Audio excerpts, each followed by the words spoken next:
মহাত্মা গান্ধীর নাম শুনছেন? ভারতের অবিসংবাদিত নেতা, ব্রিটিশ খেদাও আন্দোলনের পুরোধা।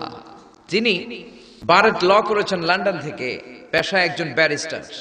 তিনি ভাবলেন সবসময় মুসলমানদের একজন নবীর কথা শুনি। আমার হিন্দুস্থানে সবাই বলে মোহাম্মদ মোহাম্মদ, কেই মোহাম্মদ, দেখি তো তার একটা জীবনী গ্রন্থ পড়ি। তো 2 খণ্ডের একটা জীবনী গ্রন্থের প্রথম খণ্ড উনি পেলেন। উনি ভাবলেন ভূমিকাটা, বইয়ের ভূমিকাটা পড়ে রেখে দিব, পুরোটা পড়ার দরকার নাই। কিন্তু ভূমিকা পড়ার পরে পুরো জীবনী পড়ার আগ্রহ, কৌতূহল, কিউরিয়াসিটি তার অন্তরে ঢুকিয়ে দিল কে? আল্লাহ। পড়তে শুরু করলো। বিশ্বনবীর শৈশবকাল, কৈশোরকাল, যৌবনকাল, তার বিবাহ, তার সমাজনীতি, তার রাষ্ট্রনীতি, তার আন্তর্জাতিক নীতি, তার মাক্কি জীবন, তার মাদানী জীবন। পড়তে পড়তে প্রথম খণ্ড শেষ। এখন দ্বিতীয় খণ্ড পড়ার দরকার আছে না নাই? দ্বিতীয় খণ্ড তো তার কাছে নাই।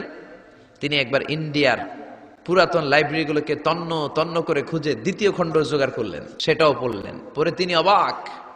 তিনি কমেন্ট করলেন, I have scanned lot of biographies in my life, but the biography of last messenger Muhammad was an unique, unparalleled and fantastic biography I've ever read. চিল্লায় বলেন আল্লাহু আকবার।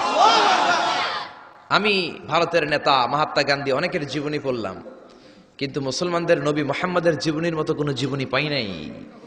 এই জীবনীটা, এটা একটা ইউনিক, আনপ্যারালাল, ফ্যান্টাস্টিক জীবনী, যে জীবনীর সাথে কারো জীবনীর কোনো মিল নাই। পড়েন সুবহানাল্লাহ।